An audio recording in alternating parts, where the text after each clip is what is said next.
আমরা দার্জিলিং বেরোচ্ছি আজকে রাতের ট্রেনে,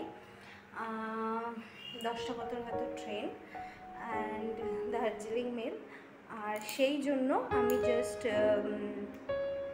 খাবার দাবার করছি, দুপুরে তো কিছু খেতে হবে অ্যান্ড রাতেও কিছু নিয়ে যাওয়ার ইচ্ছা ছিল, কিন্তু সেটা হয়তো আর হবে না, কারণ এমনি এত প্যাকিং আর আদার্স অনেক কাজ আছে, সেইগুলো করে সেগুলো এত বাসন কুসন রান্না করে সেগুলোকে পরিষ্কার করে যাওয়া একটু টাফ হয়ে যাবে, যার কারণে আমি আর সেটা করতে পারছি না। তো আমি দেখাচ্ছি আমি কি রান্না করছি আজকে। সিম্পল একদম রান্না, যে সাম্বার আর তার সাথে রাইস বাস।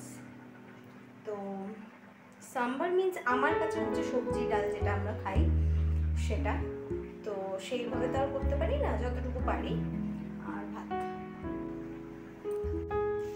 আমার ভাত আগেই হয়ে গেছে, তো এখানে আমি ডাল সিদ্ধটা নামিয়ে নিচ্ছি। তো মেইনলি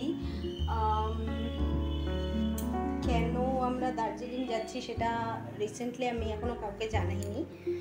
তো দার্জিলিং যাওয়া আসলেই আমরা কোনো ট্রিপে যাচ্ছি না, আমরা আসলে একটা কাজে যাচ্ছি, যেটা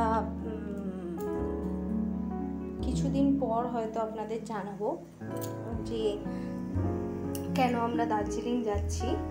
তো আগে সব কিছু মিটে যাক, সব কিছু রেডি হয়ে যাক, দেন আমি নিশ্চয়ই জানাবো যে কেন যাচ্ছি। আর এটা অনেক বড় একটা প্রমোশন, অনেক বড় সব কিছু, যেটা এটা না জানালে হবেও না। আপনাদের সবার সাপোর্ট চাই অ্যান্ড সব কিছু, মানে আপনারা না থাকলে কোনো কিছুই পসিবল না, তো অবশ্যই জানাবো। তো আগে আমি তেল দিয়ে নিচ্ছি, একদম কম তেলে রান্না করি হ্যাঁ আমি, বিকজ কখন কার কি ধরে যাচ্ছে এখন তো কোনো ঠিক নেই, যে কার কখন কোন ডিজিজ ধরে যাচ্ছে সেটা তো বোঝা যাচ্ছে না, যার কারণে আমরা যতটা কম করা যায় আসলে ততটা কম করে করার চেষ্টা করছি। তেল নিয়ে নিয়েছি, এবার একটা শুকনো লঙ্কা, তেজপাতাটা একটু ধুয়ে নিতে হবে, তার জন্য ছিটতে হবে।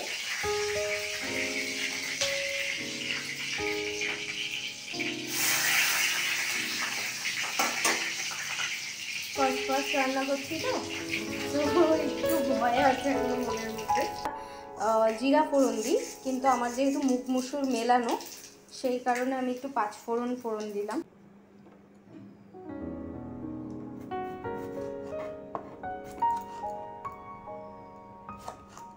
অলওয়েজ আমরা যখন টমেটো কাটি, আমাকে একজন ডক্টর বলেছিল যে এই যে ভেতরের এই যে দানাটা হয় না, এটা আর এই রসটাকে সবসময় ফেলে দিতে হয়, বিকজ এটার কারণে না যে আমাদের গল ব্লাডার স্টোন যেটা হয় সেটা কেবলমাত্র এইটার কারণে হয়।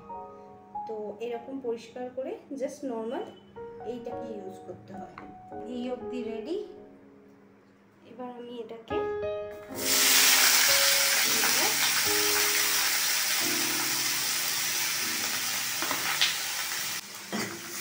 একটু ভেজে নেব এবং দেখবো যাতে এটা একদম মজে যায়, কারণ ডালের সাথে এটা তো সিদ্ধ হওয়া খুব একটা টাইম পাবে না, কারণ ডাল আগে আমরা সিদ্ধ করে নিয়েছি।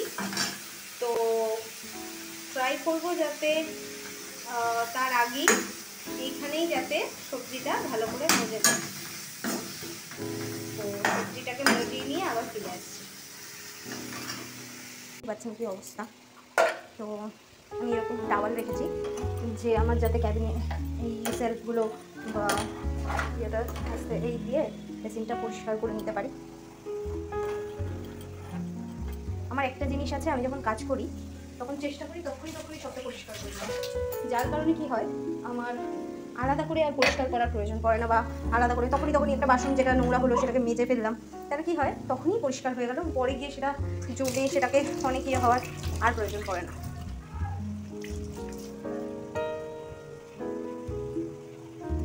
টাওয়ালগুলোকে এইভাবে মেলে দিই যাতে জিনিসটা শুকিয়ে যায়।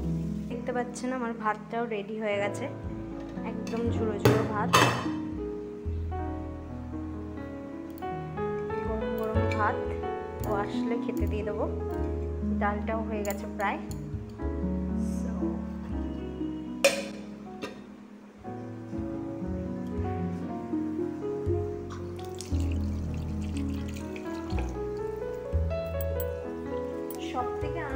হলো আমি এখন দার্জিলিং যাওয়ার জন্য রেডি হচ্ছি। এটার থেকে আনন্দের আর কিচ্ছু নেই।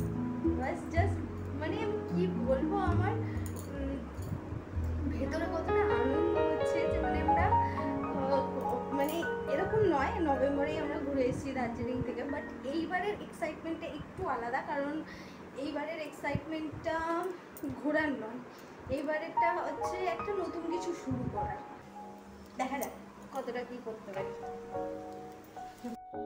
এখানে আমার ডালের জন্য যে সবজিটা আমি ভাজছিলাম সেটা প্রায় কমপ্লিট। এবার এর মধ্যে আমি ডালটা ঢেলে দিচ্ছি। এরপরে এর মধ্যে কিছু সরঞ্জাম দিলেই ডালটা প্রস্তুত হয়ে যাবে। এর মধ্যে এখন কিছুটা ঘি দেব, কারণ ঘি না দিলে ডালে সেই গন্ধটা আসে না। আর একটু বাটি ধোয়া জল দিয়ে দিচ্ছি যাতে টেস্টটা আরও বেড়ে যায়। এবার এর মধ্যে কিছুটা ঘি দেব।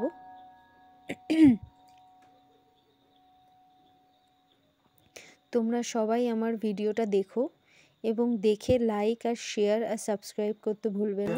আর ঘিটা দিয়ে নিলাম। এবার এর মধ্যে কিছুটা লবণ দেব। ভাজায় যদিও বা লবণ কিছুটা দিয়েছি, কিন্তু পরেও ডালে কিছুটা লবণ দিলে টেস্টটা আরও বেড়ে যায়। যতটা যার লবণের প্রয়োজন ততটাই দেবে। ভিডিওটা দেখবেন, পছন্দ হলে লাইক শেয়ার সাবস্ক্রাইব করবেন। আজ চলি।